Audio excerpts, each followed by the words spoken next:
I'm Sister Dede Byrne, and I belong to the community of the Little Workers of the Sacred Hearts of Jesus and Mary. Last 4th of July, I was honored to be one of the President's guests at his Salute to America celebration. I must confess that I recently prayed while in chapel, begging God to allow me to be a voice and instrument for human life. And now here I am, speaking at the Republican National Convention. I guess you better be careful for what you pray for. My journey to religious life was not a traditional route, if there is such a thing.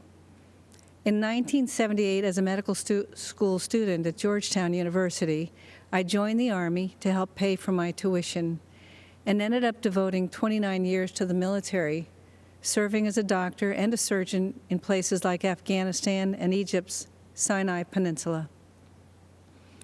After much prayer and contemplation, I entered my religious order in 2002, working to serve the poor and the sick in Haiti, Sudan, Kenya, Iraq, and in Washington, D.C. Humility is at the foundation of our order, which makes it very difficult to talk about myself. But I can speak about my experience working for those fleeing war-torn and impoverished countries all around the world. Those refugees all share a common experience. They have been all marginalized, viewed as insignificant, powerless, and voiceless.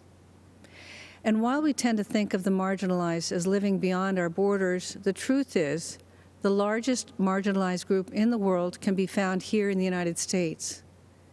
They are the unborn. As Christians, we first met Jesus as a stirring embryo in the womb of an unwed mother and saw him born 9 months later in the poverty of the cave. It's no coincidence that Jesus stood up for what was just and was ultimately crucified because what he said wasn't politically correct or fashionable. As followers of Christ, we are called to stand up for life against the politically correct or fashionable of today. We must fight against a legislative agenda that supports and even celebrates destroying life in the womb. Keep in mind, the laws we create define how we see our humanity.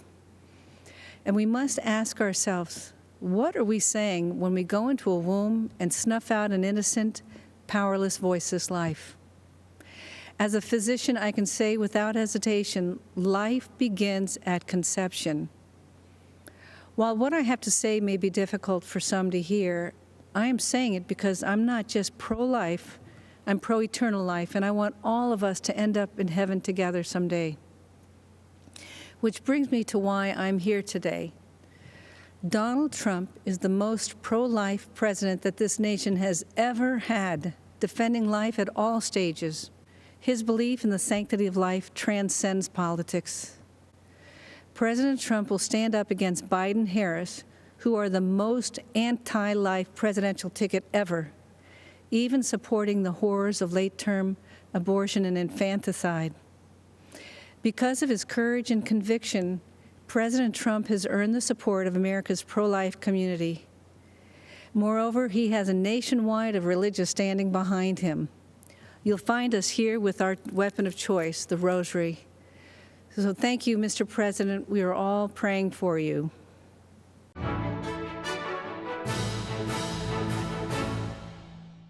If you're watching Currents News on YouTube, be sure to hit the subscribe button and then click on the bell to get instant updates about all of our newest content, because we are putting your faith in the news.